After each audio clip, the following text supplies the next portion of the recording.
let's see. Are we live yet? Can't tell.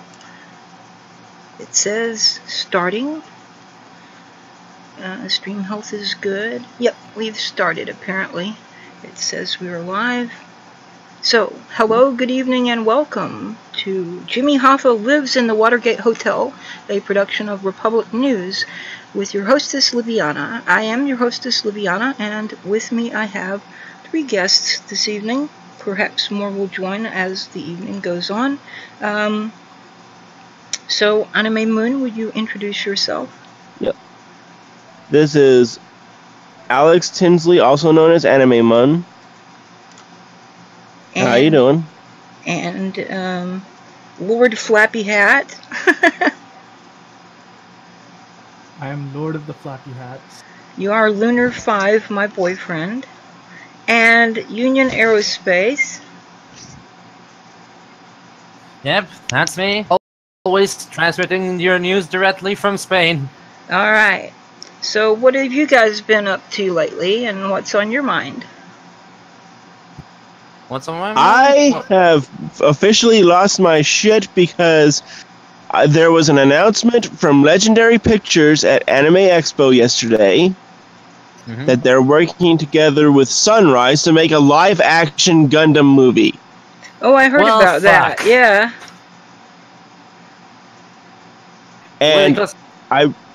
And with this announcement, they announced that Bandai Namco is going to be thoroughly involved as well.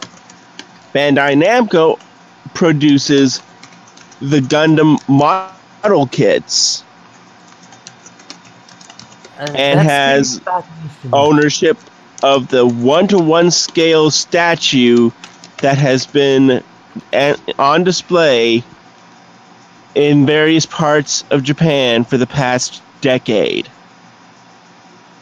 Wow, cool. This means we have a Hollywood AA level film that's going to be crafted with access to all the model kits and mechanical designs, meaning there's a high chance that this is going to not be like pure CG when it comes to the robots, but rather practical effects. Oh, hold up. We've got some issues again with this fucking... I don't know what the hell's going on. Okay. It's starting and stopping and starting and stopping. Again, this is another YouTube bullshit. Oh my god. Susan, you, the CEO of YouTube, if you're hearing this, please fix your shit over. Thank you. Yeah, maybe spend a little less time on the virtue signaling, a little more on making the signal work. Well, we'll know that ain't gonna happen. Yeah, it'll probably pick up here in just a few moments, like it seems to do every Friday night. As soon as we start, it seems to have a few hiccups, and then it sorts itself out. Like I said, I think a lot of people are streaming on Friday nights. So I'm checking my, I've got a 4G connection. Everything's good on my end here. I've got 4G with 3 bars. Yep. So it's YouTube again. Let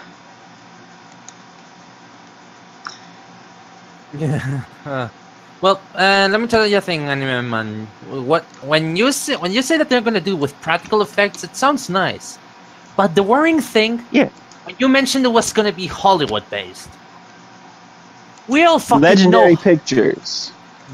We all know how Hollywood ends up shit canning stuff. Yeah, but if any anime franchise can actually pull it off, it would likely be Gundam, because here they have 3 choices. Either remake the original again, but with no-name actors, which Legendary has been known to do from time and again. 2, make, in the same universe, an offshoot story based on the same technology, just a whole new crew. This would probably be preferred, because Not so many people would be pissed off about that. Or 3, make their own damn timeline. Yeah, probably. Depends. Sorry if I'm being skeptical about it. It's just I'm burned out of Hollywood as it is, you know. But the concept is exciting. Concept? It is exciting. Now, I want to see what the fuck are they gonna do with it, though. Hey, there's Ryan. We'll bring Ryan in here, too. Let me bring you in here, Ryan. Yep. Hey! Hello! Hi. Hello. Alright, so you want to introduce yourself, Ryan? Hi, my name is Ryan. My Twitter handle is Lord Blastington, and my channel is mostly Star Trek Online Let's Plays, and also I run a parody account of 1JF Therapy. Mm-hmm. Okay, then. Yeah. I actually would need to check your channel out one day, then see if a Star Trek Online is worth it.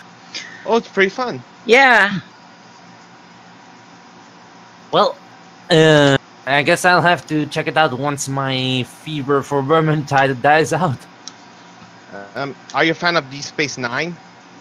I know Deep Space Nine. I've seen a bit of it with my dad, but we had to skip some of the chapters because I feel it was filler sometimes, you know. Well, they recently added a Deep Space Nine expansion, and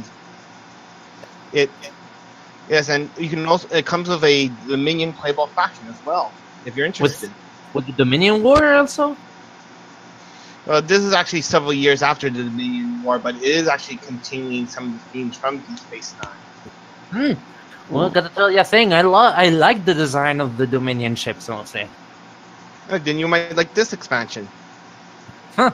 Well, I might have to check it out one day. Then I'll see if I can check some of your Let's Plays one day and see if I can make a judgment of it.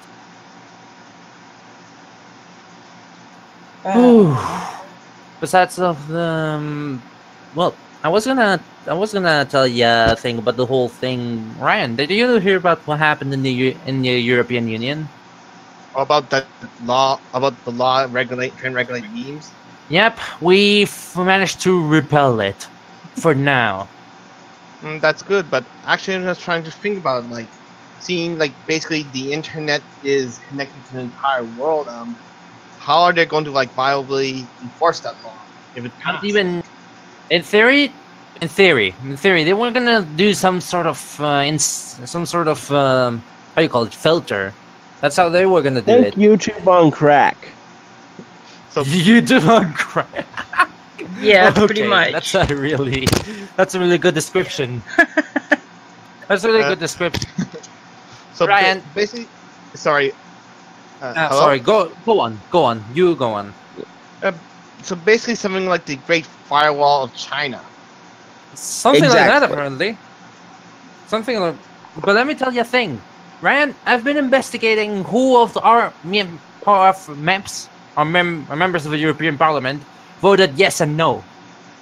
Guess, big surprise, the 2 mainstream political parties of Spain voted yes. What a surprise, isn't it? Whoa. I'm not surprised one bit. Yeah, the ones who voted against... Yeah, sorry, go on. They are just like our Republicans and Democrats who pretend to be at war with each other and yet cooperate on anything of substance. They make a big show about things, that are flashy that will get your attention, but the stuff that's really important, they're both for all the way. And, or they're both against all the way. And it's always something that fucks over the people. It's good for the corporations, maybe, but not so good for the people. Yep. Now, besides of that... And anything to keep those pesky third parties from getting out from underwater. Right, yeah. Yeah, the thing is... Can't have that diversity of opinion, Yeah, well... thanks to 2014, 2016, we have 4 major political parties now instead of 2. The two mainstream ones I told ya, Podemos and Ciudadanos, which is citizens, and the equivalent of Yes We Can in the other. But the thing is, at this point, I don't trust either. That's the issue. I don't trust any of the four big. You know what I mean? Yeah, because they're politicians. It's best not to trust politicians. For example, I don't trust the Popular Party because the Popular Party was a former party known as the Popular Alliance. Popular Alliance came after Franco's regime.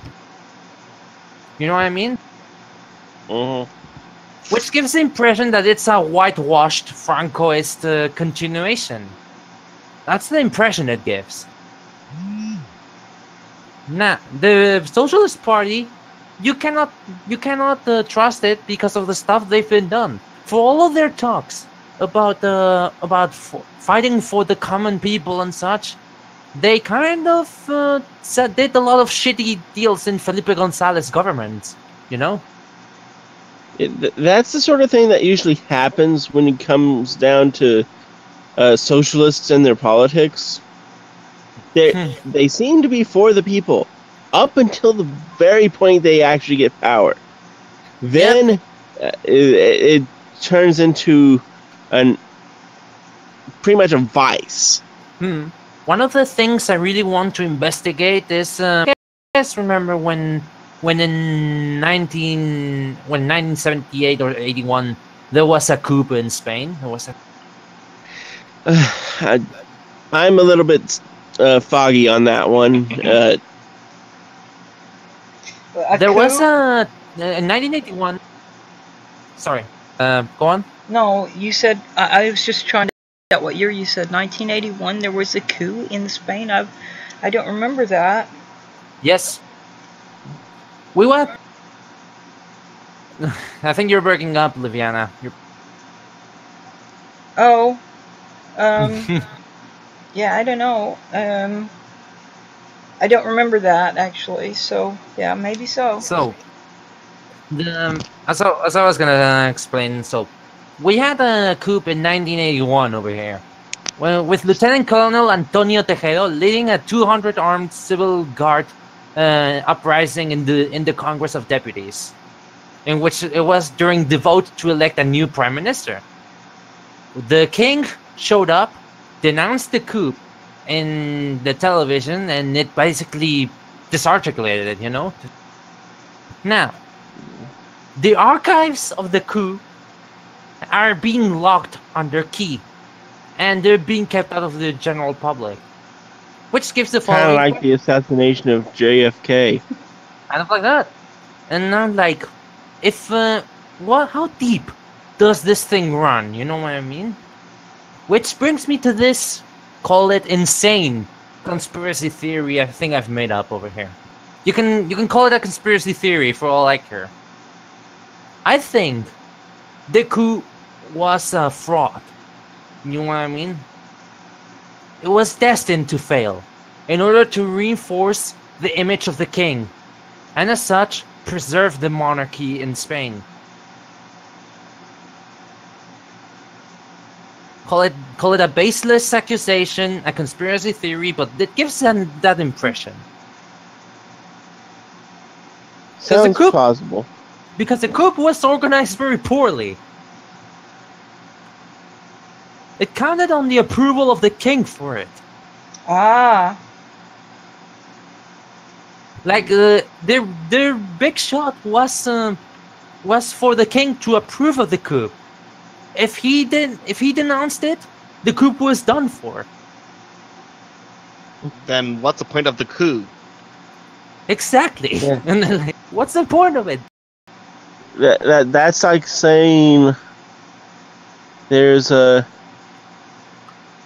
It kind of goes towards some of the type of politics that went on during Japan's Sengoku period or Warring States period.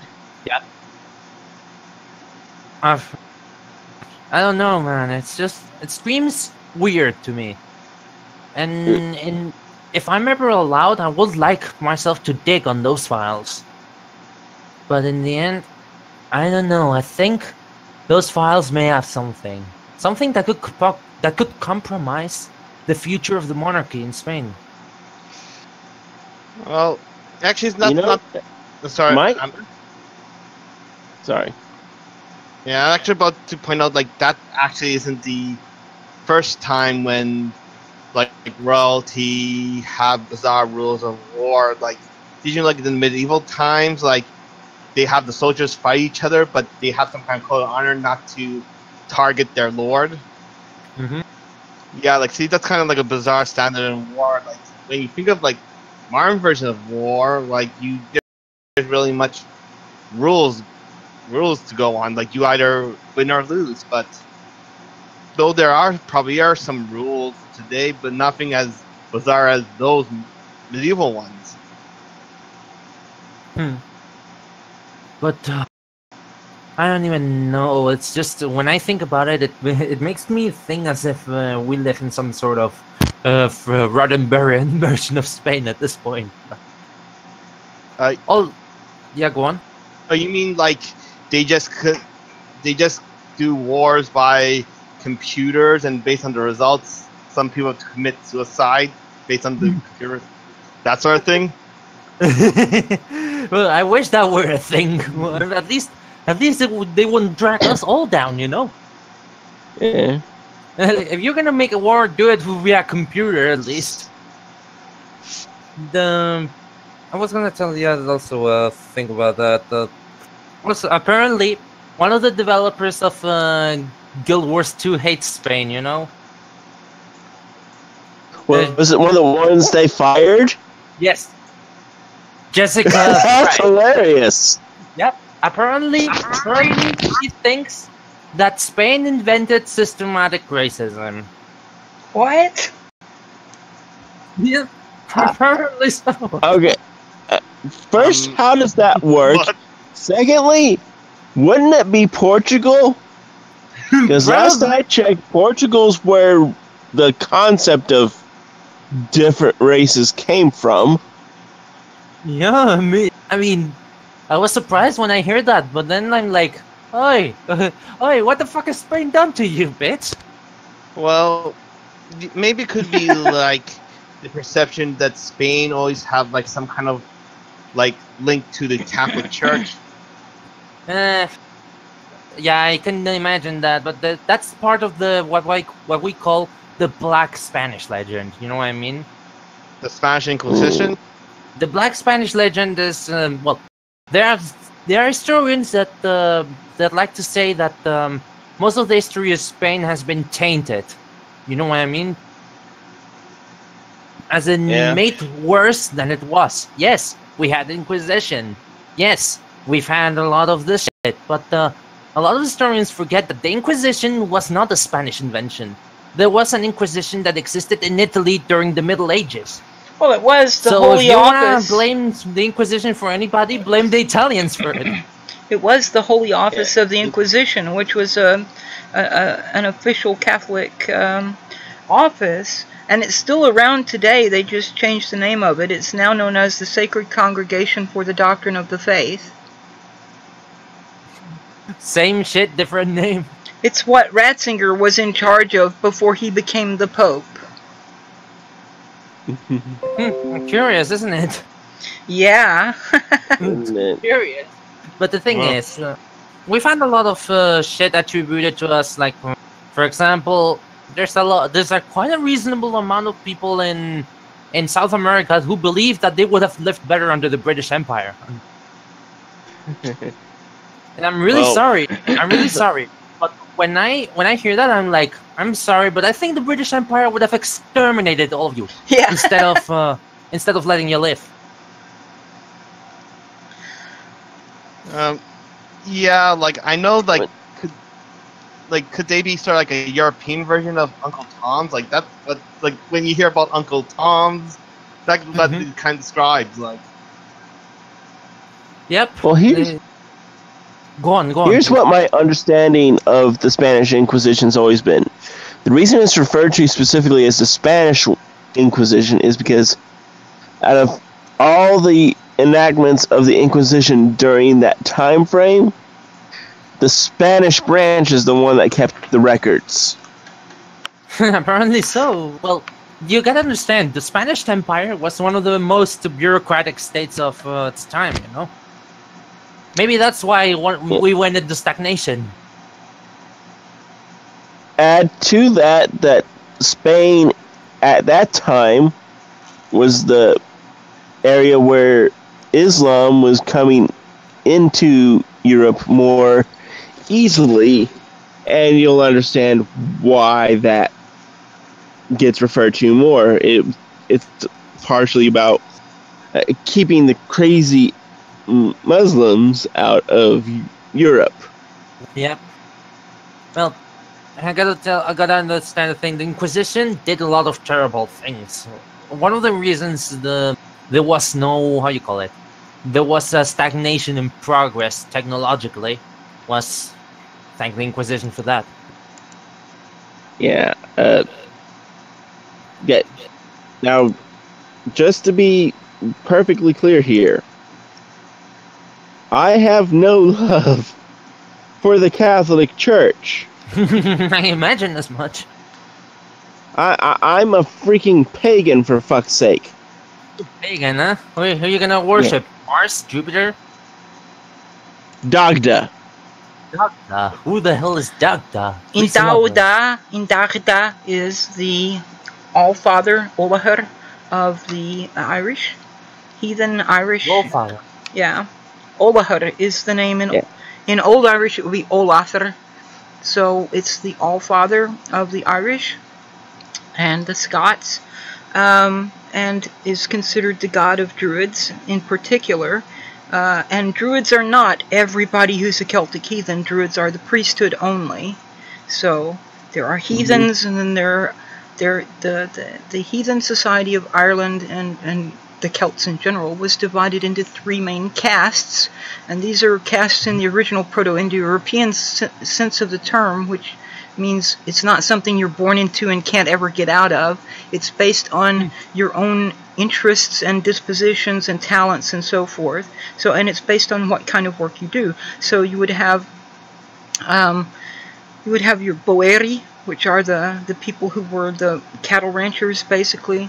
They were cattle lords, farmers, ranchers, craftspeople, people who did carpentry and stuff like that. Those were one group of people, and then you had the warriors, leich, which were the people who were responsible for defending the tribe, the Tuath, and in today's society, that would include people like first responders, EMTs, firemen, police officers, as well as soldiers. And then you had the Istana, which is literally people of the gift, and those were the intelligentsia, and they were divided themselves into three further groups, which were... Now, there's a little bit of difference between the terms among the Goidelic Celts and the Brittonic Celts, but we're going to talk about Goidelic Celts here. Among the Goidelic Celts, you had the Fili, which were the vision poets or the seers. These were people who were concerned with current events and nature spirits and this world here, the land, and the present. And they also were practitioners of herbal medicine and things of that nature. They were the poets that would compose, satire, for example, was a thing that the Fili would do. Then you had the Olive, or Olavan. Me as that. Then you have the Olive or Olavan, depending on which plural you want to use. An Olav was... It's the term in modern Gaelic that means doctor, but in those days, back in the Old Irish period and before, it referred to a person who was a scholar, and an Olav would be the kind of person who would be like a lawyer or a judge, like a brehon brethim, or a doctor, right? Someone who performed surgery and practiced medicine, the person who memorized the genealogy of the tribe and was able to recite it, the people who were involved in various sorts of scholarly pursuits, basically. And these people were concerned with the ancestors, with the past, with the water, the sea. And then you have the Druiden, or the Druids, the priests and priestesses. And they were concerned with ritual and the gods and goddesses, the future, the sky, and various other things. In order to be a druid, you had to go through 20 years of intense study, and you had to master everything that the Fili would learn and everything that the Olavan would learn before you became a druid. You had 7-year studies as a Fili, and then, let's see, there would be 5 more, which would make you an Olav, and then 8 more to become a druid. So it's basically like a person with a couple of master's degrees and a PhD. Well then, on all this for an explanation of the Doctor.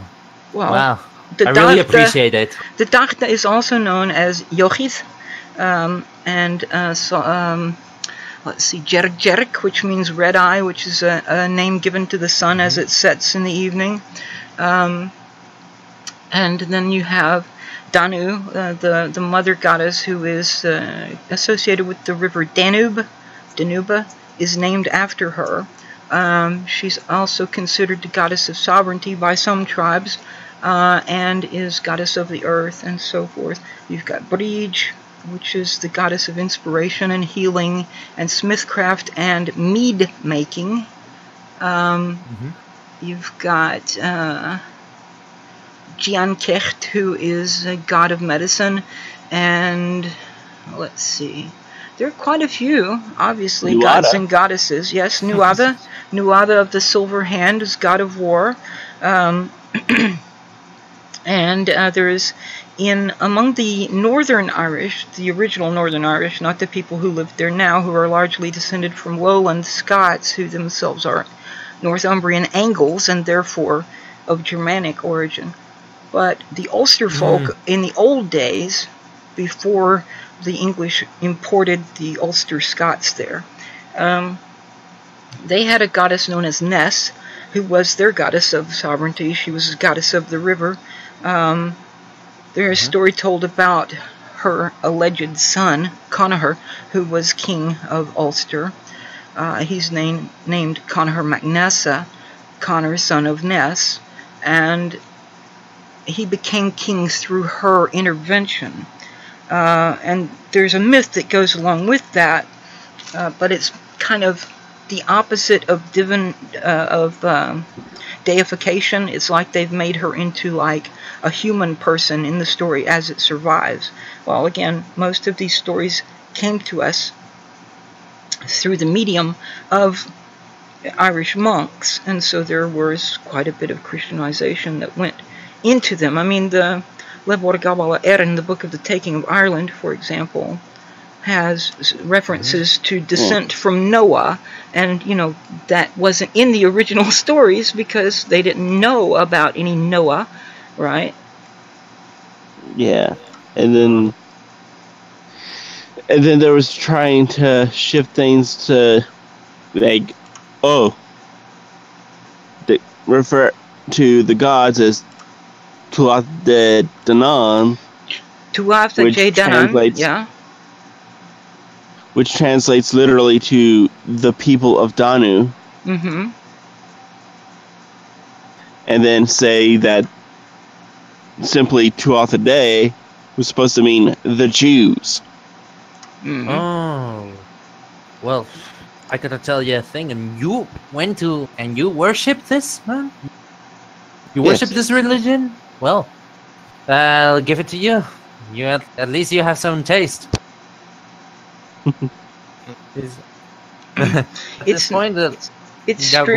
Strictly speaking, it's not a religion. It is a culturally specific sacred tradition. It's not something you can take out of the culture and practice as a religion. You have to have the culture to practice it. And culture is, of course, not genetic. culture is it's not the same genetic. For the Irish. Yeah, it's the same for the Irish as Shinto is for the Japanese. Yeah. Yeah. You don't get to worship it unless you're culturally an Irish. Right. Yeah, and and again, since I have that level of descendancy, because my mother was specifically Irish Catholic, and I've been traced all the way back to being what has been called Black Irish before. Black Irish? Yeah. Sounds like some kind of coffee. it's actually, the Black Irish are like the Black Welsh. They're just people with a darker complexion, dark hair, and dark eyes, as distinct from the other Irish, who are typically fair-haired and blue-eyed and very pale-skinned.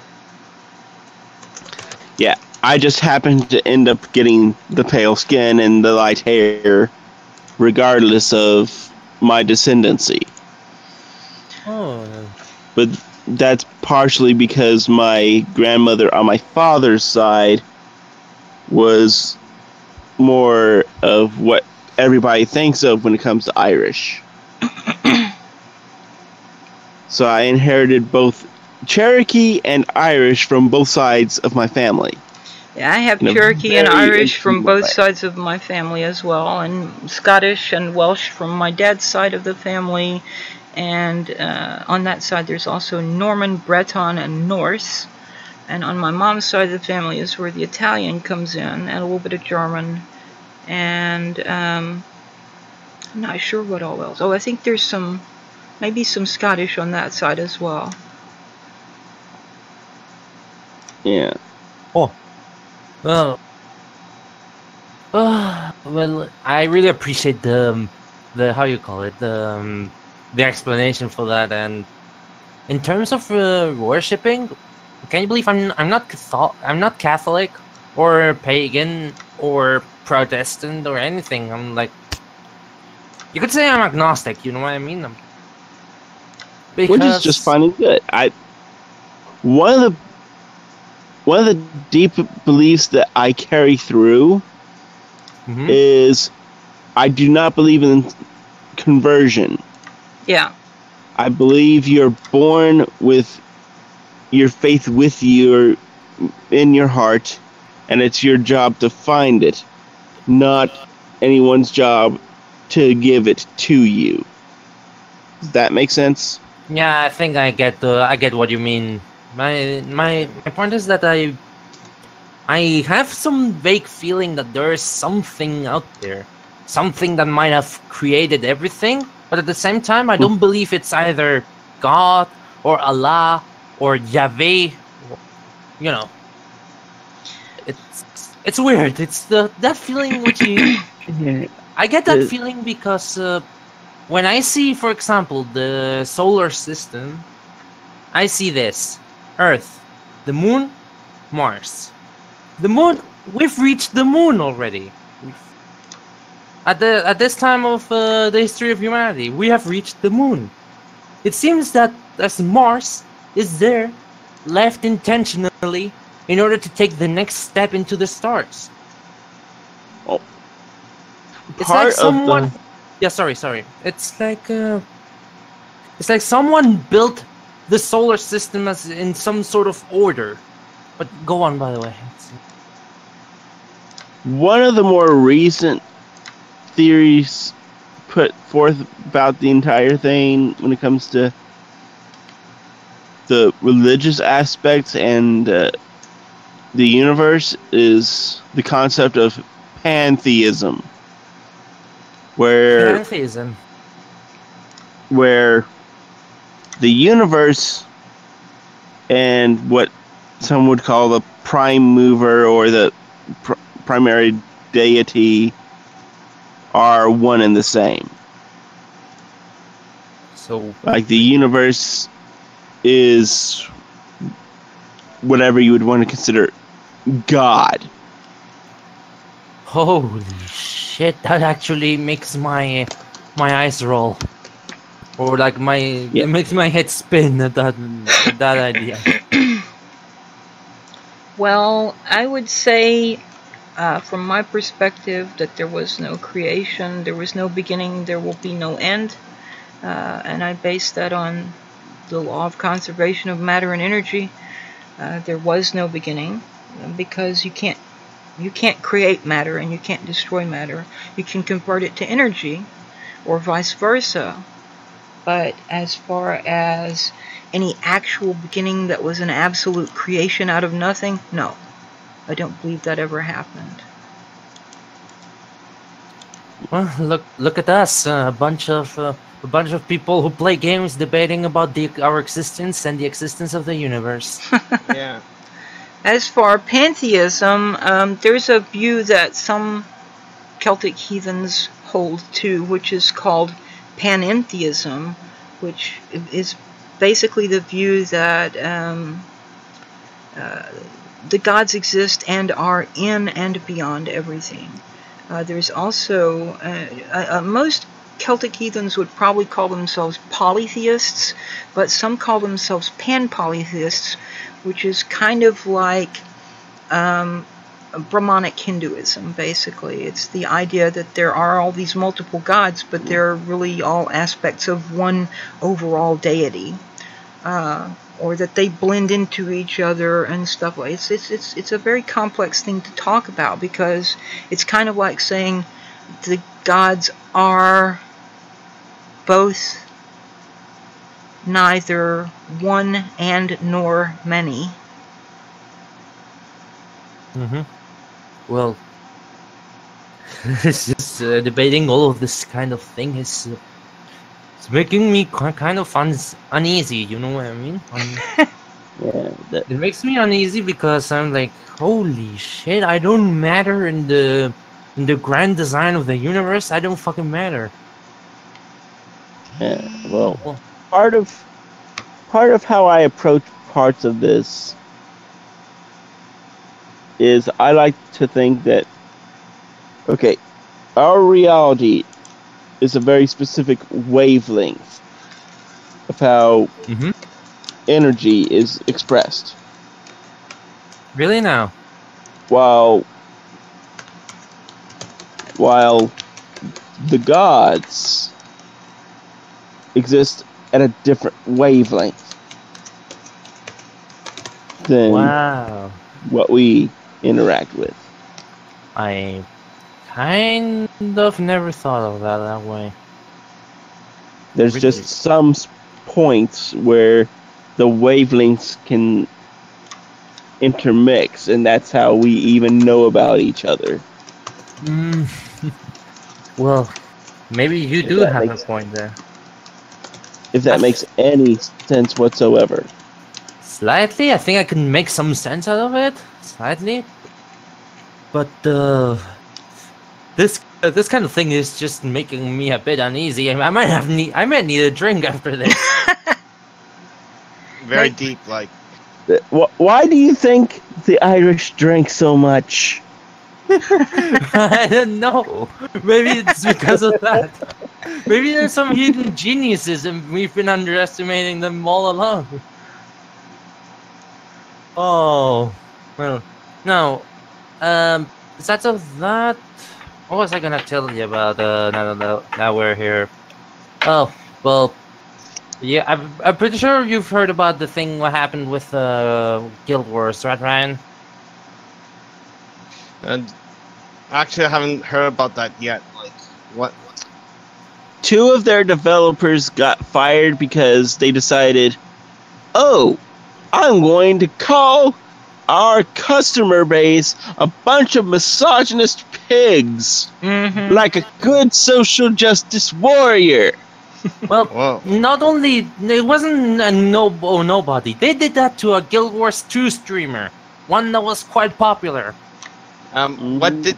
What this guy actually did to be called misogynist? Like, apparently he was trying to offer. Disagree.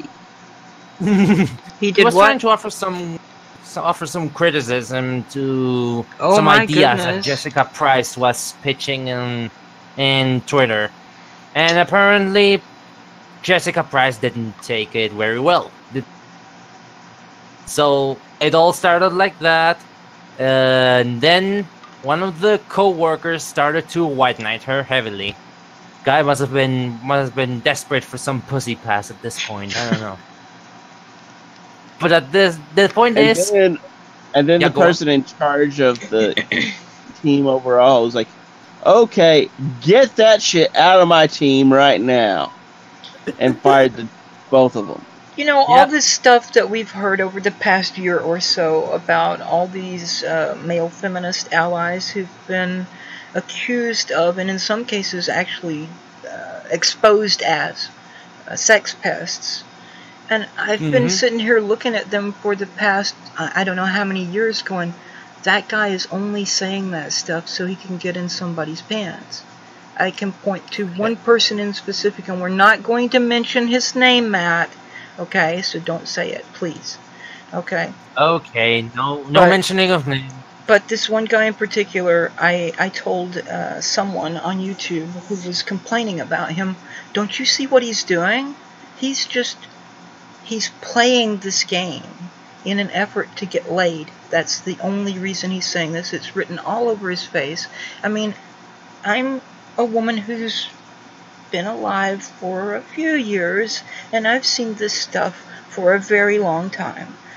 You know, after a while you kind of get used to it and you can spot it. And I'm not going to say that every guy that says yes feminism is some kind of player or masher or whatever you want to call them. Roue. Or creep or whatever. I like the word roue. It's kind of Really. roue is kind of means rogue, a bad boy kind of thing. But anyway, it's kind of the closest word that there exists for a man that is equivalent to the meaning of slut when applied to a woman. So a roue. Shit. It's a French word, roue. But anyway, yeah, it's not everybody that espouses feminism is a roue, but oh my goodness, so many of them But are, enough and of- it's so obvious too. I mean, it's obvious to me. I Yep. don't see why other people don't see it. Now, the thing is with the Ryan, it wouldn't be so bad if I didn't start to check some of the tweets that Jessica Price was saying, and fucking hell, I heard that she was one of the people who danced on top of Total Biscuit's grave. Yeah, I saw that tweet. When I saw that, I was like, "Yep, I'm sorry, but you deserve to be fired. Yeah, You like, deserve it." yeah, and you're saying that she's one of those people who made Bob Chipman look good. Goodness. Yes. Listen, when you make Bob Chipman, out of all people, Bob fucking Chipman, Bob Superior Future Chipman, look good, you know you fucked it up. Hey, at least Bob Yeah. didn't shit on Total Biscuit after he passed away, Bob? right? Bob handled it like a pro. Yeah. I'm sorry, but he handled it like he were a fucking pro. So, Yeah. Bob, if you're hearing this, I forgive you for everything. Kudos to you. Yeah, that was classy. I thought that was Yeah. very classy on his part. Now, I disagree with him about almost everything, but I thought that was very cool. Yeah. You know what they say about the broken clock? Yeah. Broken That was clock. his broken Yep. clock moment. Yeah, like, actually, I'm actually friends with this guy who's a Bob Chipman fan, and he showed me some of the stuff, and I gotta say that, okay, this guy at least have a few moments to say that maybe at one time he was like a rational, sane person, like. Yep, until you discover that he made a book of fucking Super Mario Bros. 3. A book of Super Yeah. Mario Brothers 3. Yep. Yeah. Wrote an entire book about it. Mm-hmm. Which you get to get inside the psyche of a man-child by reading it. Was this book anything like saying that Super Mario is actually misogynist? Like, Nia Sarkeesian's documentary, or is it just No. simply like No. him writing a book because he's a fan of the game? Like, Let's say he it's him fanboying all over the place. Yeah, let's say he compared So, okay. some... So it's just a Yep. fanfic.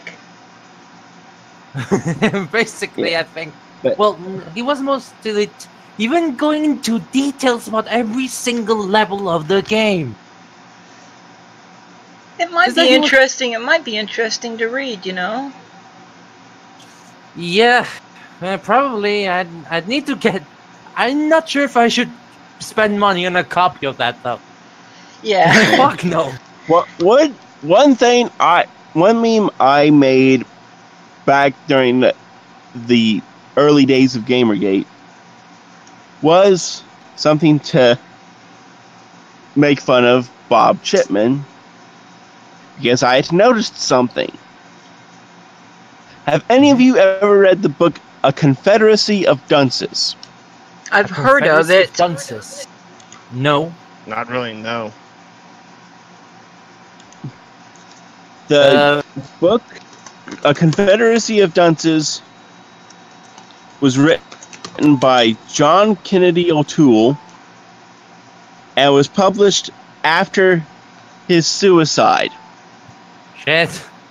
Go on. His mother insisted that it be published and did everything she could to get it published.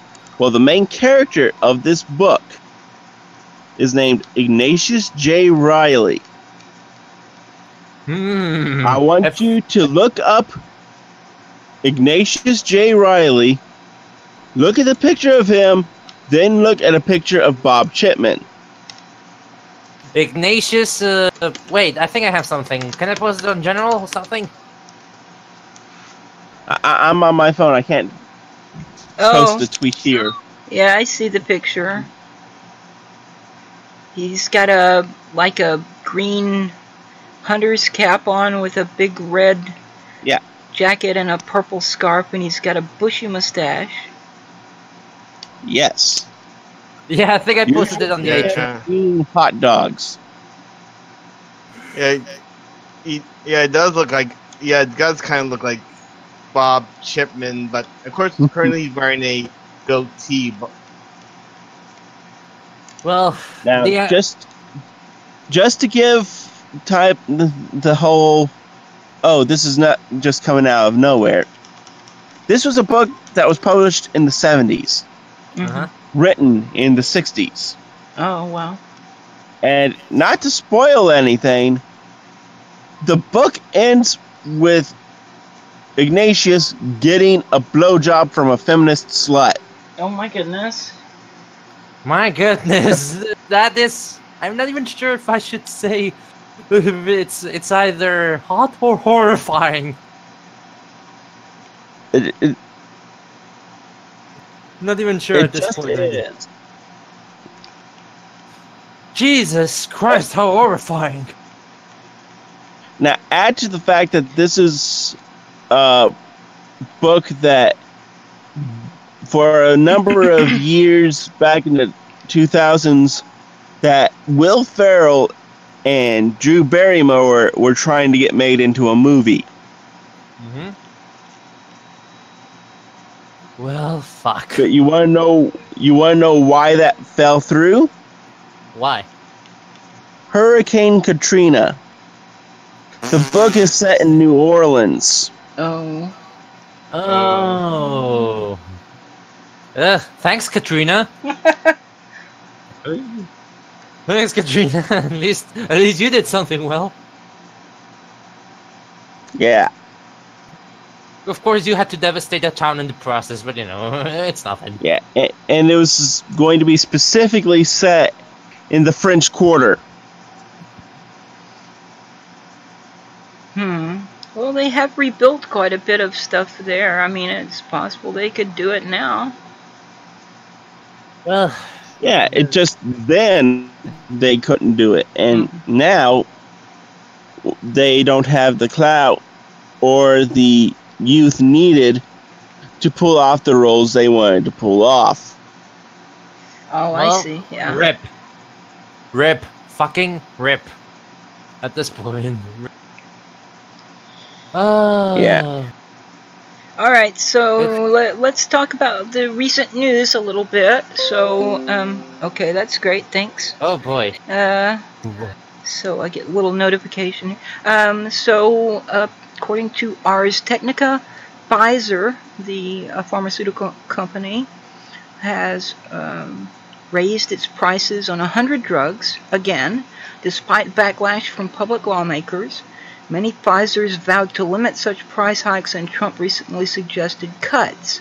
From the Telegraph, we were told that biodegradable plastic made from tree glue could be on shelves within 5 years.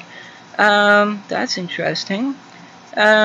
Let's see what else. Okay, we've already talked about the EU Parliament finally votes on Article 13. It's now just postponed until September, basically. It will be sent for a full reconsideration and debate inside the Parliament, during which activists will try and remove the controversial portions. Ed Schultz, the newscaster, passed away. Let's see what else.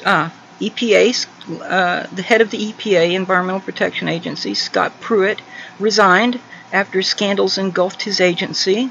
His successor was his deputy, who has been a lobbyist for the coal industry, and I'm told is in denial of basic climate science. Wait a minute. Wait a fucking minute. The EPA is actually a thing? Mm-hmm. Oh, yeah. Yes. Jesus Christ, and here I thought the Simpsons were making it up. No, it's real. Exist. It's been an actual part of the U.S. government for over 40 years. Yep. I think it was founded when Nixon was president. And are they really as they were portrayed in The Simpsons, or it's an exaggeration? Yes. Well, yes and no. They have done some pretty crazy things, and they've done some good things. So, I mean, it's a mixed bag. Also, from National Geographic, the weapons and body parts of alleged would-be rhino poachers were found at a game reserve, and it appears they were eaten by a pride of lions. According to one report, there was lion urine on their rifles. So that's what I call instant karma. What the fuck? There is a new drug, according to The Guardian. A new drug uses the human immune system to wipe out deadly antibiotic-resistant bacteria, and it's called an immunobiotic.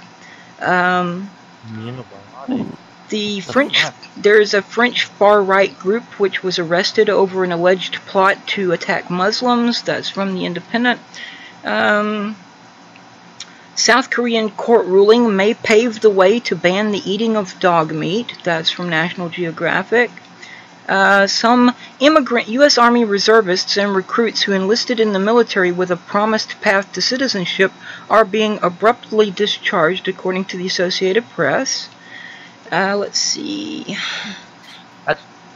Well, at this point, I'm not even sure if anyone could trust the Guardian at this point, considering the shit they've pulled. Well, they're still, they've still got some good stuff, and they've got some crazy stuff. I mean, there's they used to be, I guess about 4 years ago, they were much better when they were still making typographical errors all over the place.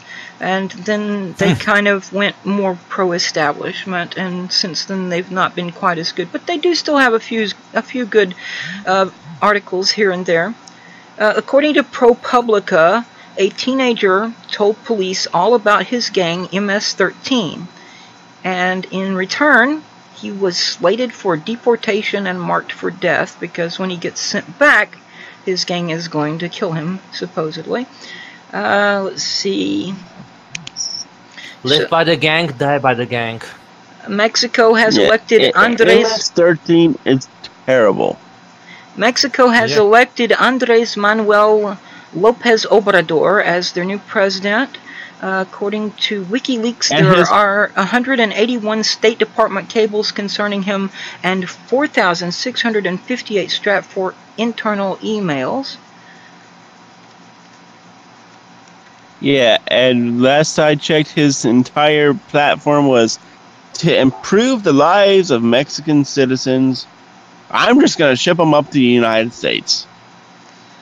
So there was another thing. There was a tweet I saw this week, I think it was, and Kyle Kalinske of Secular Talk apparently saw it as well and decided to do a video on it. So there was a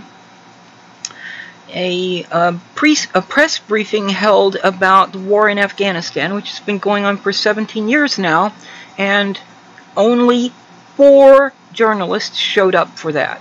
What were the rest of them doing? Bitching about Trump and claiming that there's Russian collusion and wigging out over Melania's jacket that she wore to visit the whatever, blah, blah, blah. Oh! Hey! That reminds me of something hilarious that's also happened. Go on. Apparently, the judge that was in charge of the case concerning the so-called Russian collusion threw the case out. Yes, I heard about that as well. That there was the case I think it was like bad evidence, too much bad evidence. What happened was it was a lawsuit that was brought by the Democratic National Committee, and they were trying to sue Trump and the Russians and WikiLeaks over what they claim happened in the election in 2016, and the judge said, "How the fuck do I have jurisdiction over the Russians? Get out of here." Speaking of the Democratic National Committee, from the Washington Examiner, a memo confirms the DNC server disappearance. And I'm going to read just a little bit of this. Over 40 offices in the House of Representatives may have fallen victim to an IT security violation, according to a secret memo from top congressional law enforcement to the Committee on House Administration. The memo, written in part by Paul Irving, the House's Sergeant-at-Arms, detailed the disappearance of a server for the House Democratic Caucus following its marking as evidence in a cybersecurity probe. Imran Awan, email server administrator to former Democratic National Committee Chair Debbie Wasserman Schultz, and members of his family had logged into the server more than 7,000 times between 2015 and 2016 without proper authorization. Since then, the memo alleges the caucus server holding emails from lawmakers has been replaced by a look-alike, but the original is gone. Now, I don't know if you guys are familiar with the Awan case, but apparently recently Awan was, I think he pled guilty to some minor charge, and they didn't try him for any of the more serious charges. Well, at that point, not even sure. I'd have to start digging in, but what exactly the Democratic National Committee was up to. They're up to no good. That's what they're up to. Up to no good. That's what they're doing. But let me tell you a thing. If the Russian thing against Trump was dismissed, does that mean that we are not Russian outright trollbots anymore? No, because they're still claiming that there was Russian collusion in spite of that one lawsuit being dismissed. There's still the investigation is ongoing and all that stuff. Oh, then I better start one of the headlines. Then I better start putting one of the headlines after the fact was, okay, we know President Trump is guilty. Now we just got to figure out what. Well, I better start putting my Russian accent immediately, Товарищи командир, сука, блядь. Hey, I got retweeted by Lee Camp from Redacted Tonight, which is a Russia Today America television news comedy show. So I'm officially a Russian bot now. Wow. So yeah, you're officially. You want some vodka, товарищ? I'll take some vodka. Thank you very much. Oh, I'm so sorry. I gotta say спасибо, yeah? Спасибо, товарищ. Moose and squirrel. Yeah, we must capture moose and squirrel. Okay, I found that as entertaining as the fact that I'm followed by Nolan Bushnell. Nolan Bush? Who the fuck is he? Nolan Bushnell, the founder of Atari. Oh my. Oh my. Very nice.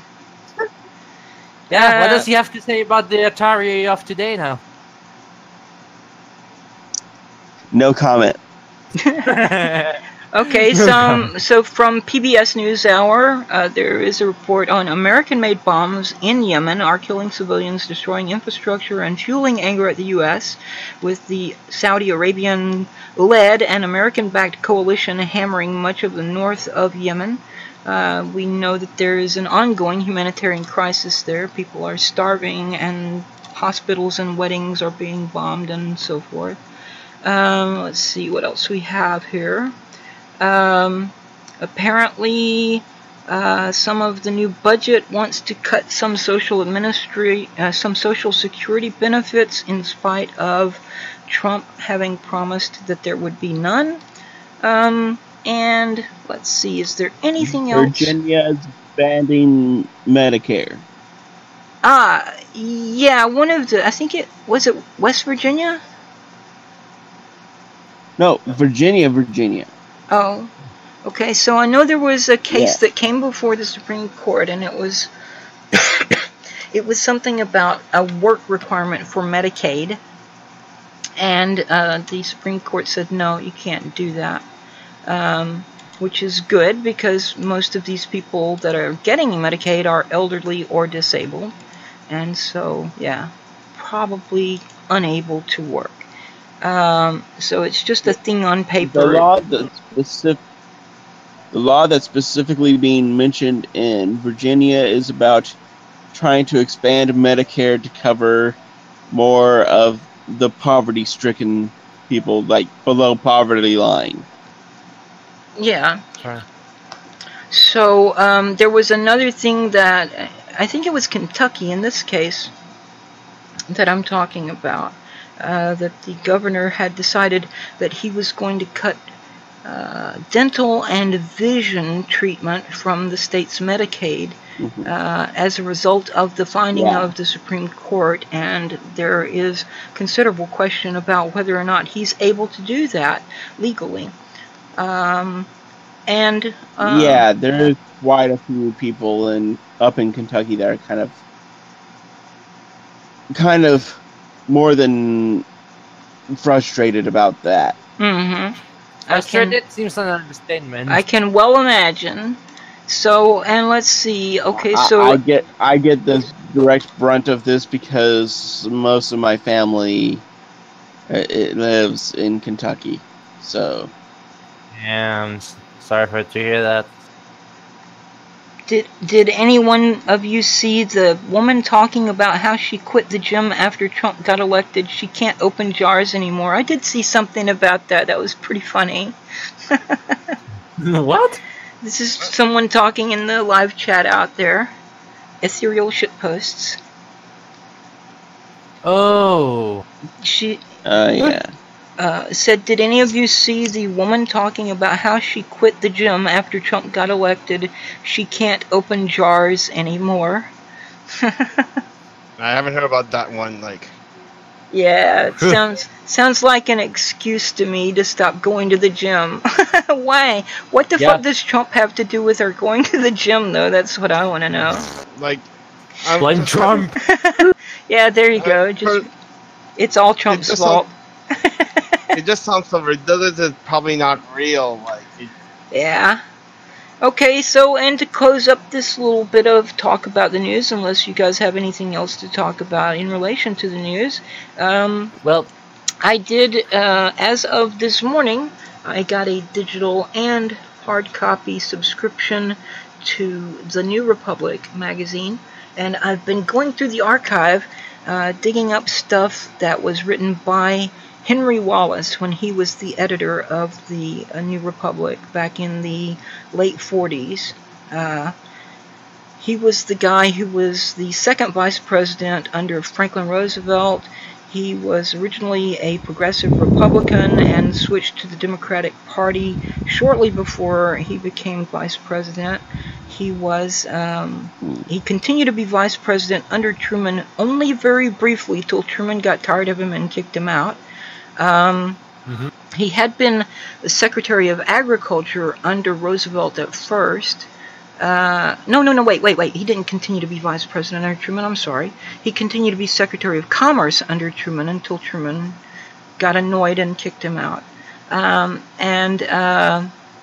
The Democrats forced Franklin Roosevelt to replace him with Truman in the 1944 election.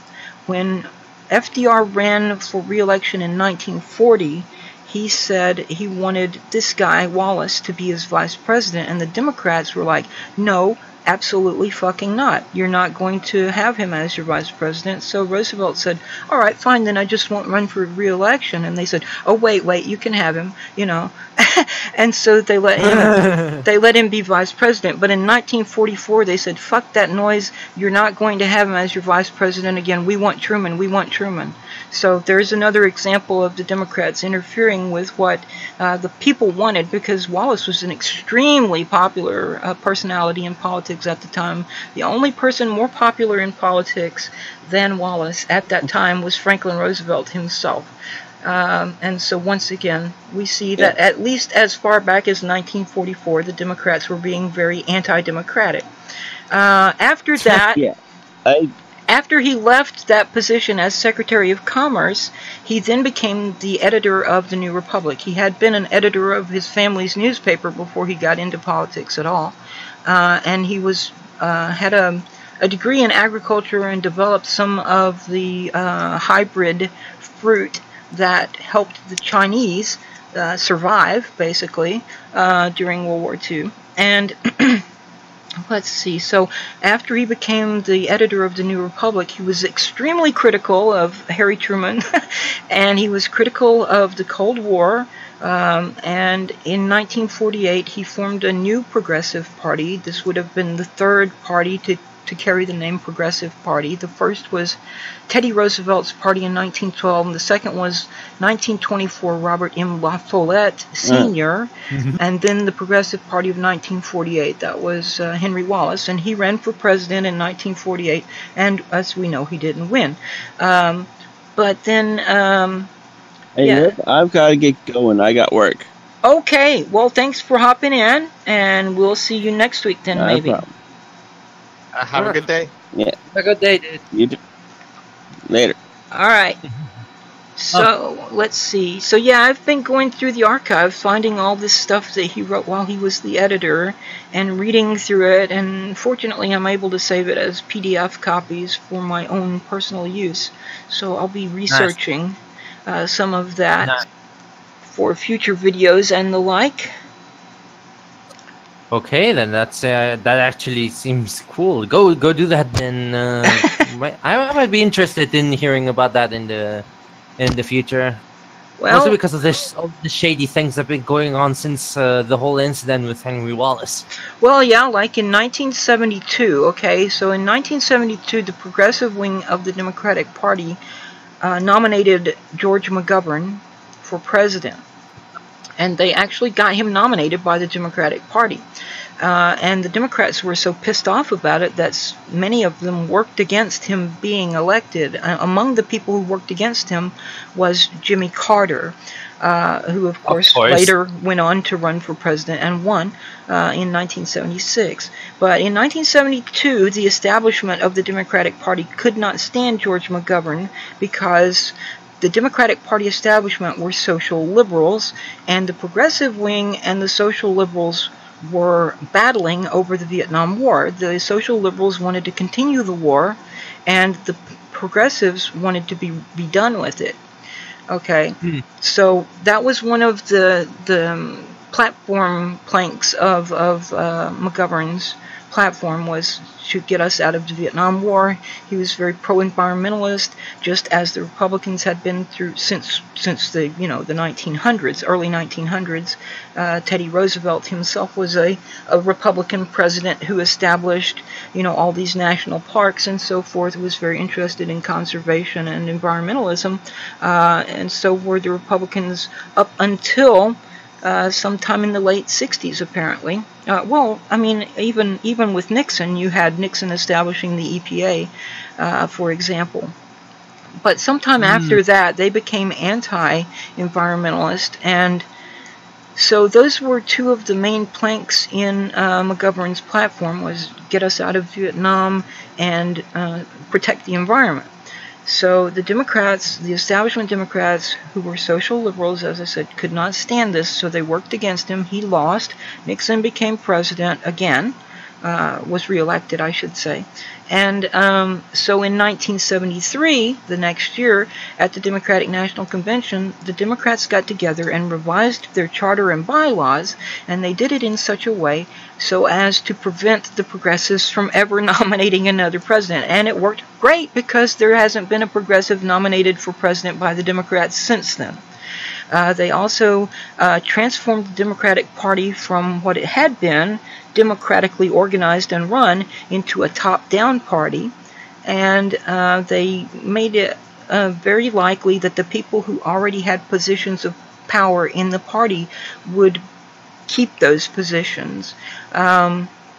They revised things so that grassroots reform or grassroots takeover would be, if not impossible, then really fucking difficult. And that's one of the reasons I've pointed this out to people like Cenk Uygur and Kyle Kulinski repeatedly. You're not going to reform the Democratic Party. They won't let you. Here's why. I even told them exactly which articles and sections to look at to see what had changed and why they can't succeed in their efforts to reform the Democratic Party. But of course, I was ignored.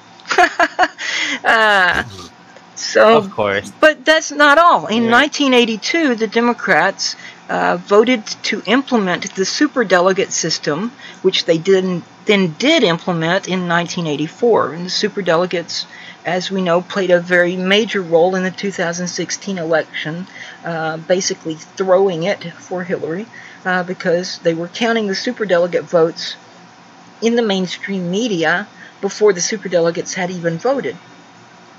Nice. Yeah, so it made it look like she had more support than she actually did. And I mean, ultimately, she probably would have had that support anyway, because a lot of those delegates were pledged to support her. Al Franken, for example, went ahead and cast his superdelegate vote for her in spite of the fact that his state had gone for Bernie. Again... Classic. Again, Democrats being undemocratic, right? That's why I call them, sometimes I call them the anti-democratic party, right? And so then in 2016, we saw what happened then. And we've seen from WikiLeaks that there was collusion between the Hillary campaign and the Democratic National Committee in violation of their own charter. There was collusion between them and the mainstream media, and all kinds of nasty, nefarious, dirty tricks going on. And it led me to compare Debbie Wasserman Schultz to Boss Tweed of Tammany Hall. Now, if you don't know who Boss Tweed and Tammany Hall was a Democratic Party machine in New York back in the 1800s, and Boss Tweed was the boss of Tammany Hall. And basically what it was these guys would get together in a smoke-filled back room and choose who they wanted to be their candidate, and that's how it went. And that's exactly what the Democrat lawyers said in the trial in 2017 that Judicial Watch had filed against the DNC over how they had cheated Bernie and cheated the people who had donated money to Bernie Sanders' campaign. The Democratic lawyers said, the lawyers for the Democratic Party said that the Democratic Party had the right to choose their candidate in a back room filled with smoke if they wanted to, and admitted that the primary was rigged, and said that the people who supported Bernie should have known it was rigged, and therefore they weren't entitled to anything, you know. So, and I said, well, if you let them get away with it in 2016, they're going to do it again in 2018 and 2020. And so what happened in 2018? We've already seen some of the shit they've been pulling again. Okay. Now, in 2017 also, the Democrats purged all the progressives from any leadership positions in the party and replaced them with establishment corporate Democrats. So you guys that think you're going to reform the Democratic Party, give it up, man. Just give it up. You're wasting time, you're wasting money, you're wasting effort. Come join us in the Green Party. At this point, yeah, for sure. Also, before we finish with the news segment, I do have an interesting thing that just happened over here about 2 days ago. Mm-hmm. So the whole trending with journalism, feminism, and such going on over here, right? Mm-hmm. Well, we've had an incident in Russia.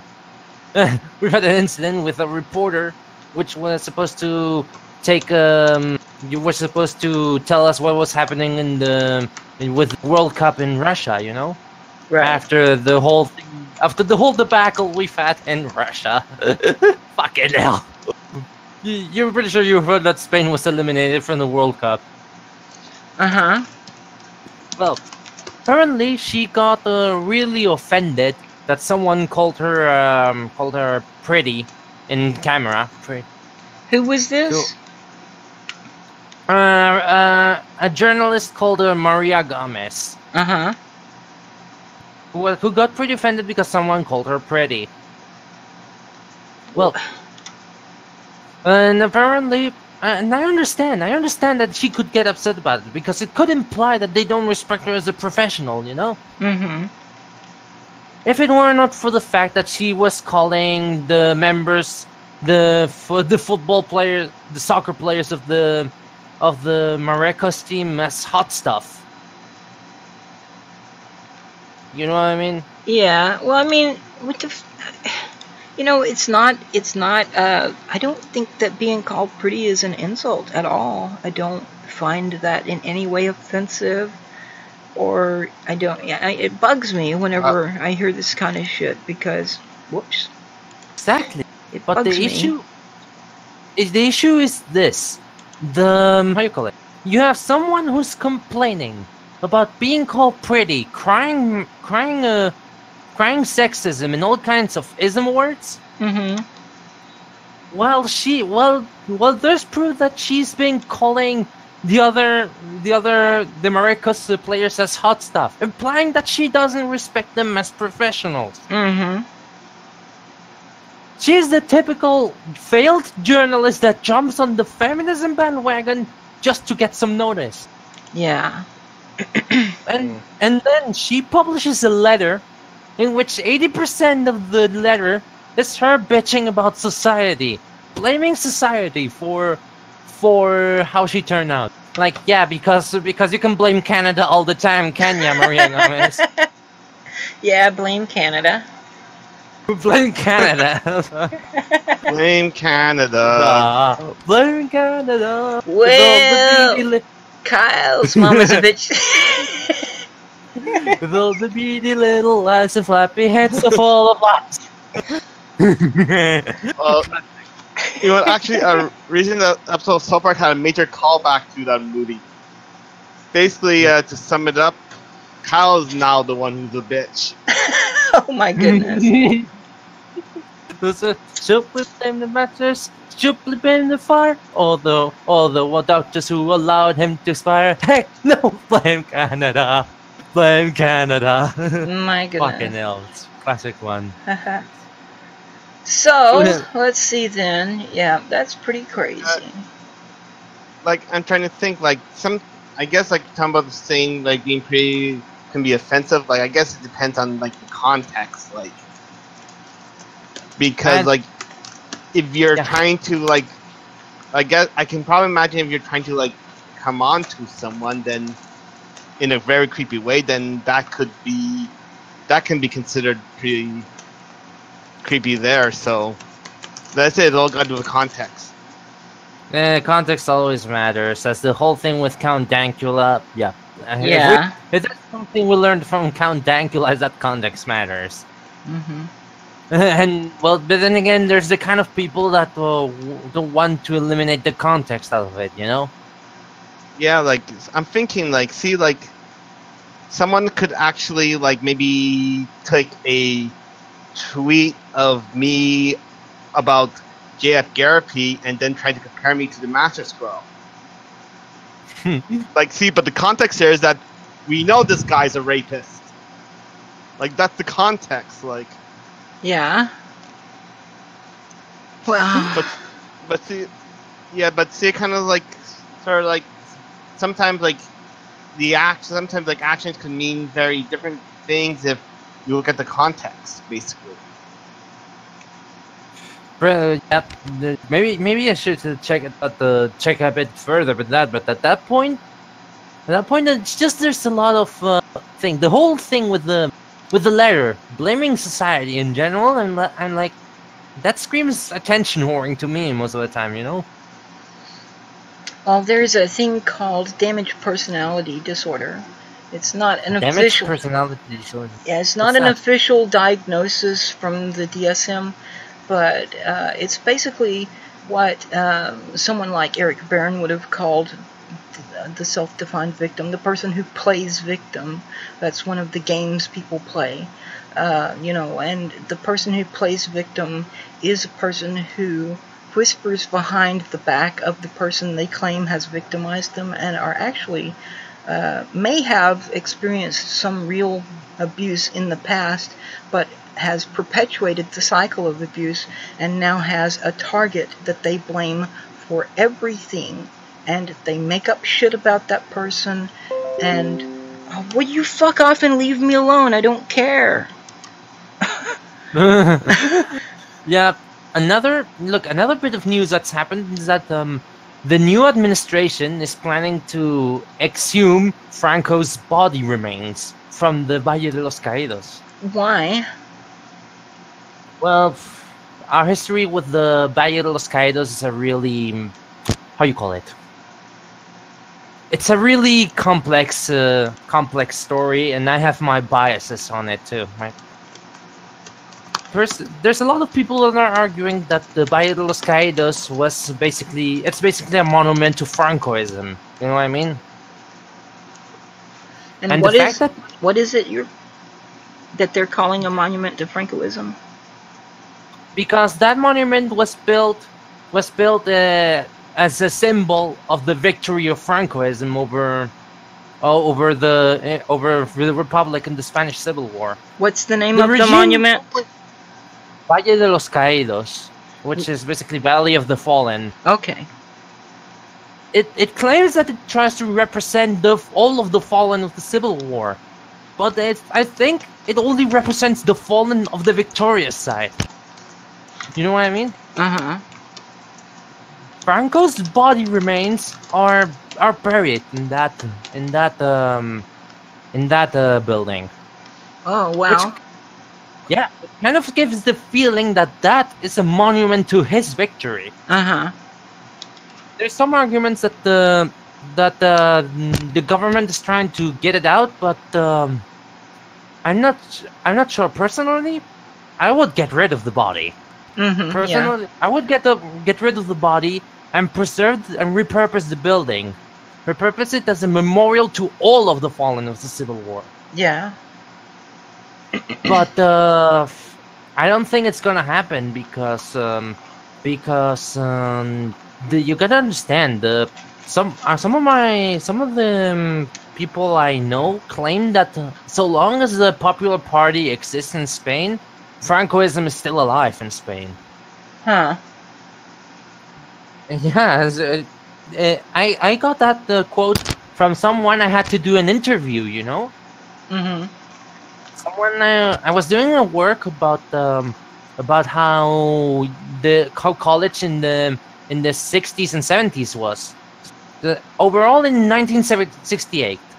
Mm-hmm. And he claimed he was there, and he during the interview I was thinking about I was asking him about all this stuff, and he continuously claimed to me, so long as the Popular Party exists, Francoism is alive and well in Spain, just disguised as it's a bitch disguised as a sheep.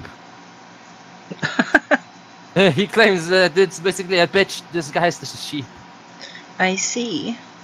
And personally, considering the shit that the Popular Party has been pulling out lately, including something called the Ley Mordaza, which is basically the gag law. It's the gag law.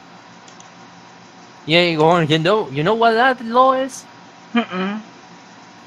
We cannot criticize anything related to anyone belonging to the government, if anything is said bad about them, bam, you're gonna either get fined or you get to jail. It's a gag law, literally. You can't say anything bad about a person in government? No, because we still have that thing called crimes of honor over here. Oh. They still exist.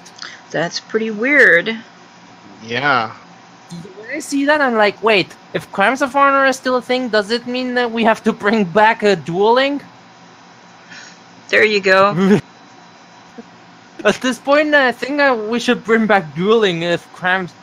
But yeah, if you insult someone can denounce you because you insulted their honor. But that's mostly pulled by the elements belonging to the government. Wow, that's crazy. Okay, so let me bring up this article that Ethereal shared in the news and stuff channel of the Discord. It's from The Guardian. It's by Bridget Delaney, and the title is, I stopped going to the gym because of Trump. Now I can't open jars. So just to read a little bit of it, it says, I tried out Donald Trump's theory on exercise. I walked, I did this, I did that, but I was weak. It was November of 2016, and the only person I knew who believed Trump would win the U.S. election was the owner of my gym.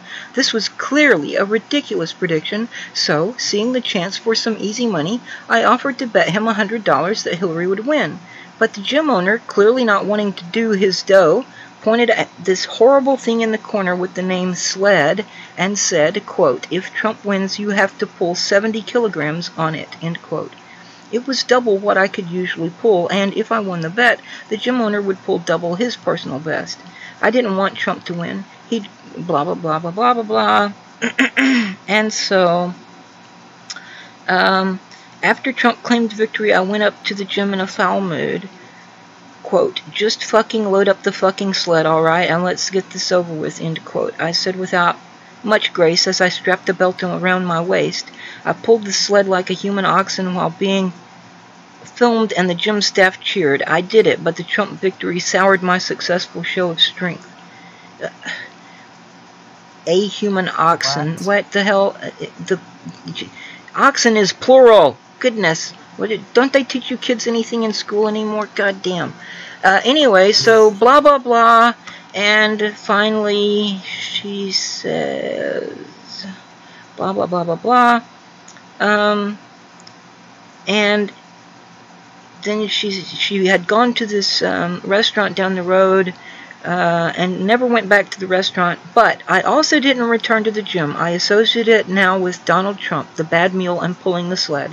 It was 9th of November 2016, and my thinking about fitness changed almost overnight. In tune with the times, it became more Trump, less Obama. In the spirit of the Donald, I drank more bottles of Diet Coke and ate more McDonald's. I dropped at the gym, embracing Trump's belief that we are given a certain amount of energy, and if we use it, then we are depleting a finite resource.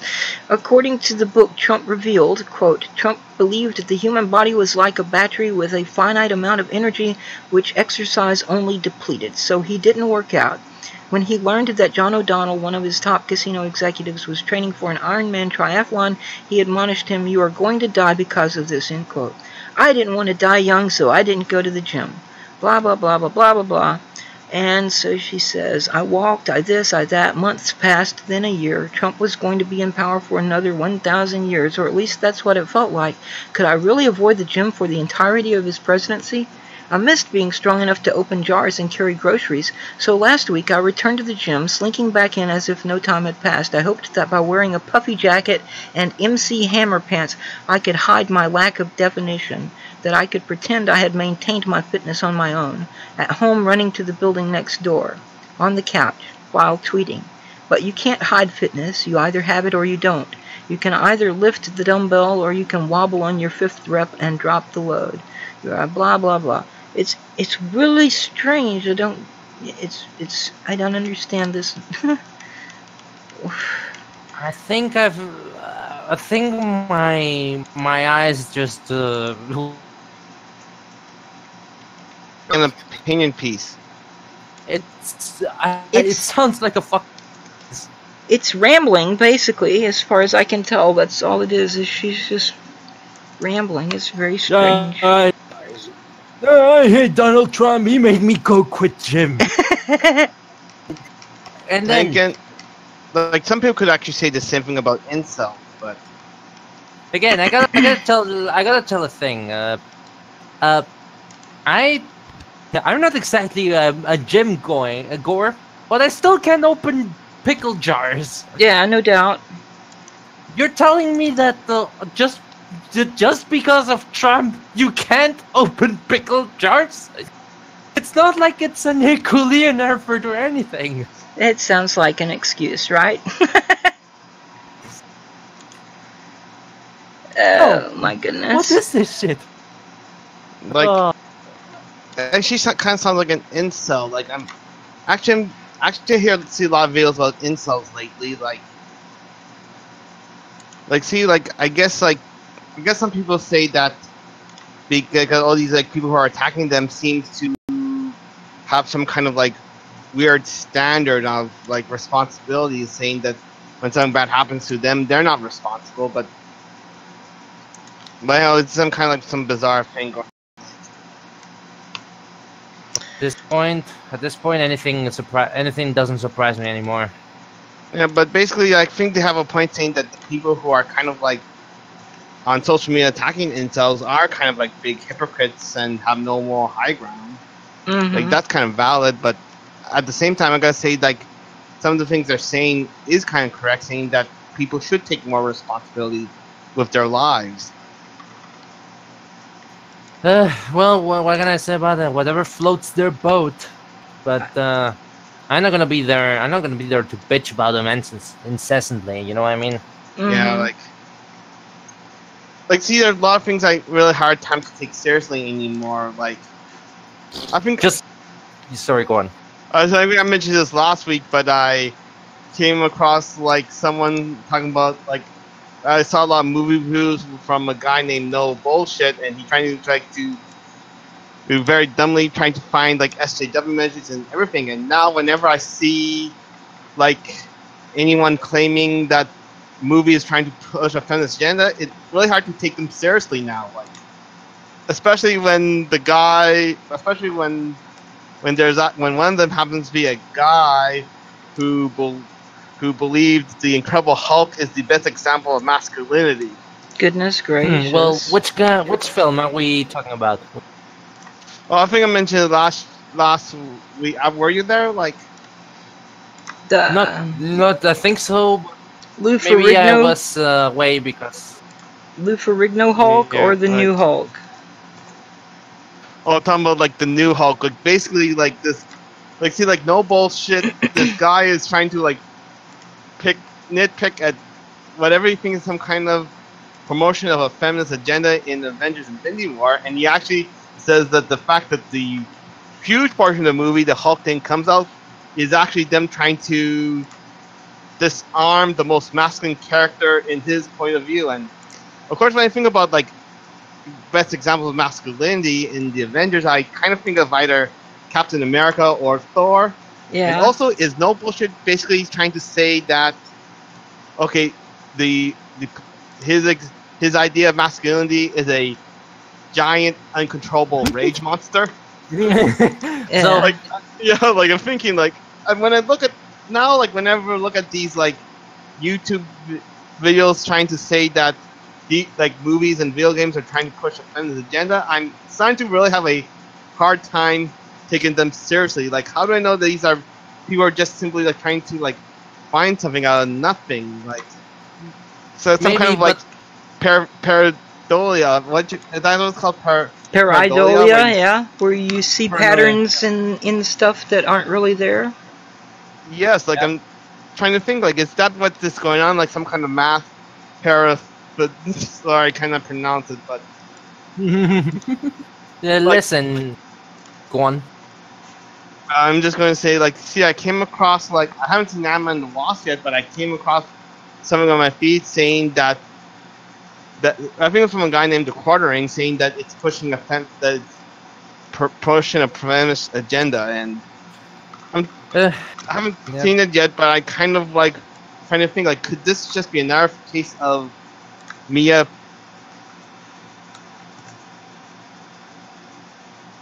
Of what now? Which is making me raise an eyebrow. Most of his sources are anonymous. What I'm curious about is, though, isn't this new Hulk in the new movies, isn't that like a CGI character and not a real person? Well, yeah, like the CGI Hulk, yeah. Oh my goodness. So the perfect specimen of manhood is something that can't possibly exist. They have to make it with computer generated imagery. Yeah. Not only that, there's an issue about this. They bitched about that, and they didn't bitch about the Wakanda doctor, for instance. Because if there wasn't some sort of attack on manhood, I think the Wakanda doctor was more explicit about that. Trying to come off as a smartass, you know what I mean? Well, truth be told, like in the comic book short, she was supposed to be like a super genius. Yeah, but for example, she was trying to lecture Banner on the whole thing of making with what was its name called? Vision or something? Vision was the android, yeah. Yep. Yeah, but I'm trying to think, like, see, like, she is from a culture that's actually way more technically advanced from the culture we know of, like, so I'm guessing, like, maybe their super geniuses would probably be, like, really super geniuses.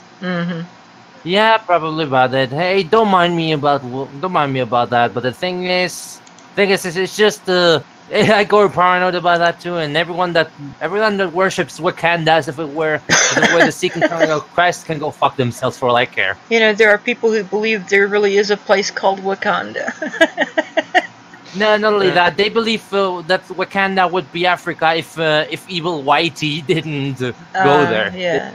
And Yeah, I like, wonder, where are all the people who believe that Latveria is a real country? Let me tell you a thing. Africa was tearing itself apart long before Whitey was there. The Zulu Empire was a thing, you know? Yeah, I think, like, of course, like, an interesting thing is that the Black Panther movie was, the message is actually supposed to be anti, like, isolationism and nationalism. Like, It's supposed to be.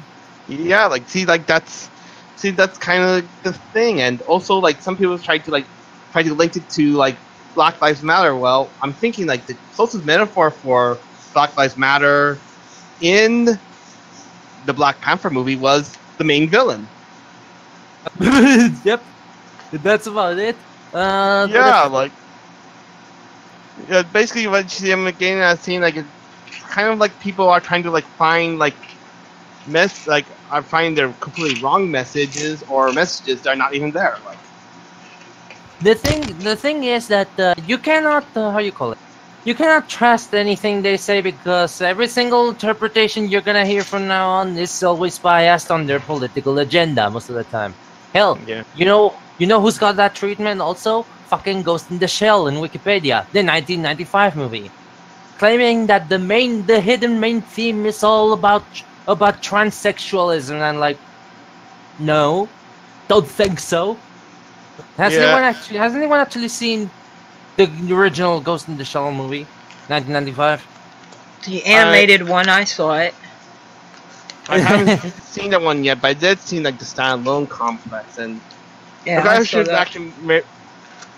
actually maybe see the original movie, but of course now, like, people are complaining about Ghost in the Shell for cultural appropriation.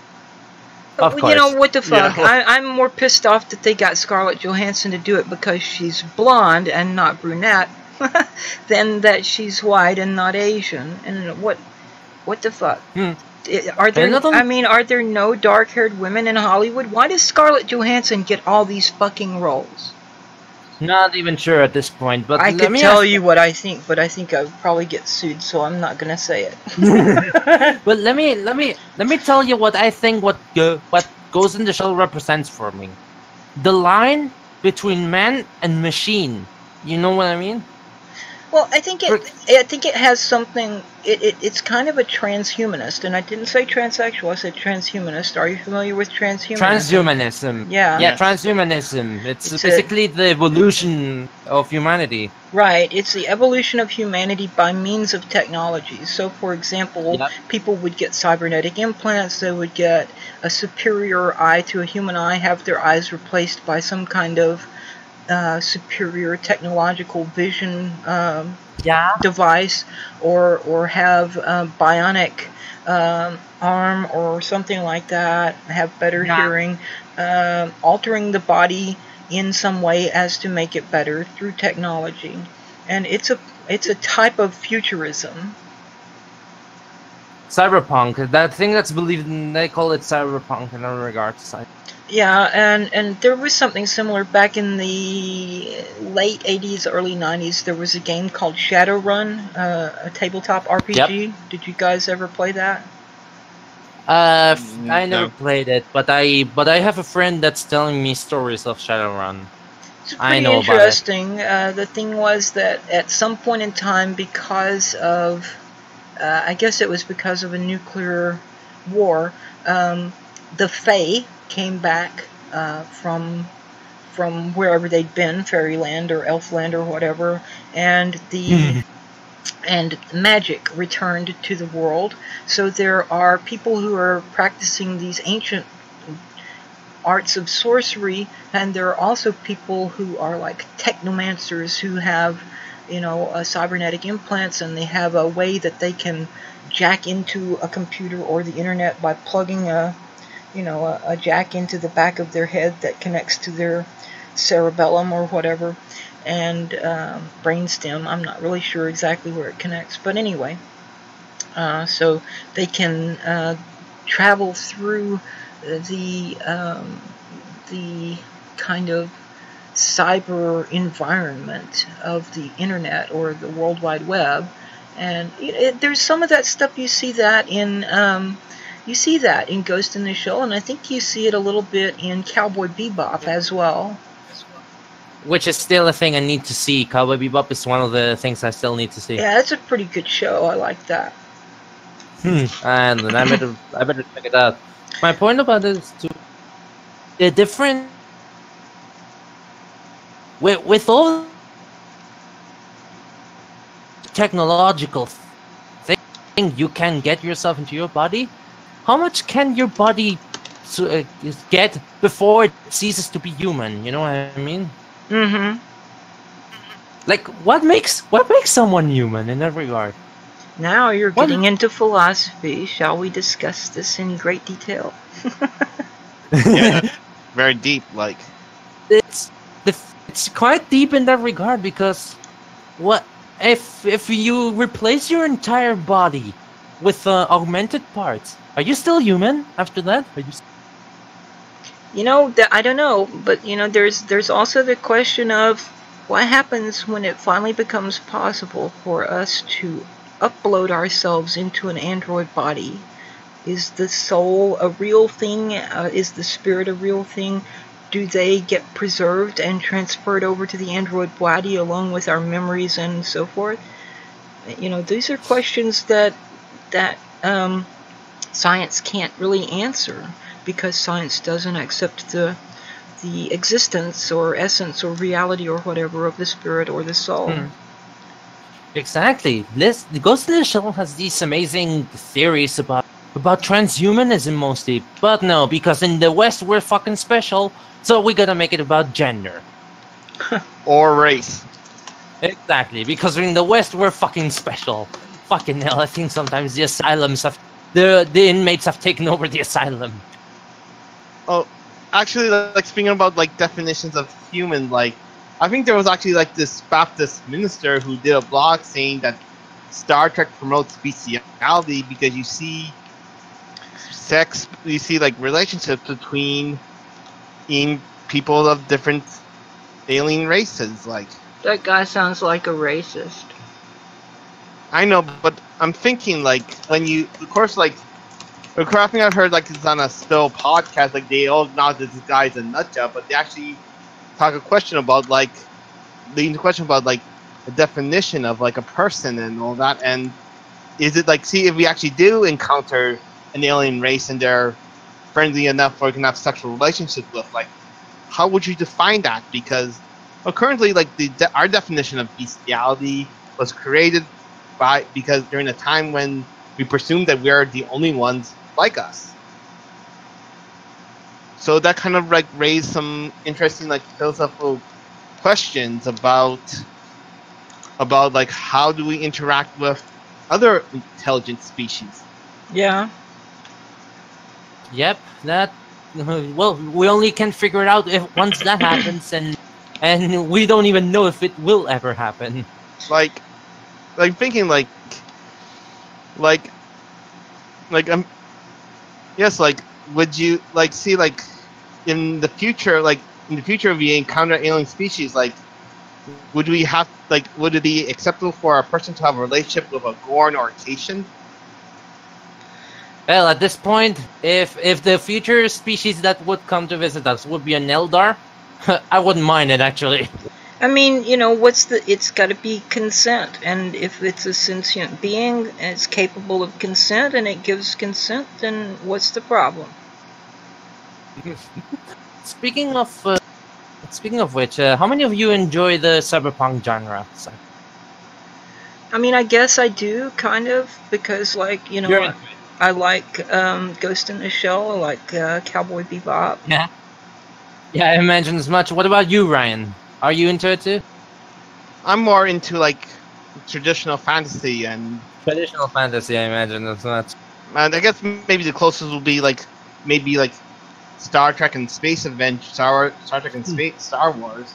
Well, I ask you that because since you mentioned cyberpunk, I got something on Steam recently, and I posted it on the Atrium. A game called Divine Cybermancy, which basically is it's a game which is basically cyberpunk and 40K meet together. Huh. So the setting is basically a war-torn galaxy in which an oppressive federation is on the tether of the brink of collapse. You are the member of a secret organization called which is a conglomeration of megacorps planning to overthrow the Federation. That sounds eerily familiar. Well, it sounds something like it's weird stuff because this organization also it's divided between two factions which are constantly at blows with each other, you know. Mm-hmm.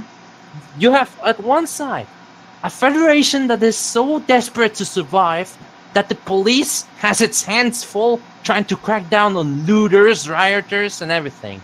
You have a thing called the Metastrumonic. Metastrumonic is a dark force that is sweeping all of the planets of the Federation into nothing.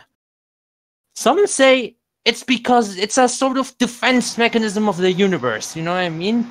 Because humanity has expanded so fucking much in that way that the universe is making some sort of defense mechanism. Call it population control, call it anything, but these guys resemble demons from the warp. Mm-hmm. And they're all hell-bent on tearing the Federation apart and apparently annihilating humanity in the process. Huh. So it's all bleak, it's all dark, and even then your mentor is also a fucking jackass. Oh, goody. So it's a grim, dark kind of, like, there is no meaning and everything is out to get you kind of thing. Almost. Yeah, I'm almost done. Lovecraftian themes? Yeah, that's what I was thinking. Yeah. I think with the whole Metastrumonic thing, it has also its Lovecraftian themes put into it. This was built up by a French development team. The same guys who would end up making Space Hulk Deathwing. Honestly, I preferred this game over Space Hulk, because at least this concept is original. Well, with their own take, of course. Hell, we're talking about the year 2800, and this guy in the atrium looks like he wore a fucking Catholic knight or something.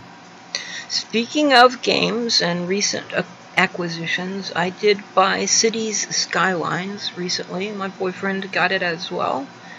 I guess it's a single-player game as far as I know. I don't know of any way to play together, but it's kind of fun. It's a good way to kind of relax a little bit. It's not, it's not like a fast-paced first-person shooter. It's not a real-time strategy game. It's not an RPG. It's just you build a city and you assign, you zone different areas to be for industry or for office space or a residential area or, high-density residential merchants and high-density merchants. You can put elementary schools and high schools and universities and fire stations and police stations and hospitals and cemeteries, and you have to have some kind of energy. So the easiest way to do that at the beginning is to put up wind turbines. You have to have water, so you have to be close to some kind of body of water. I'm next to a river, so I pump water from the river into the city.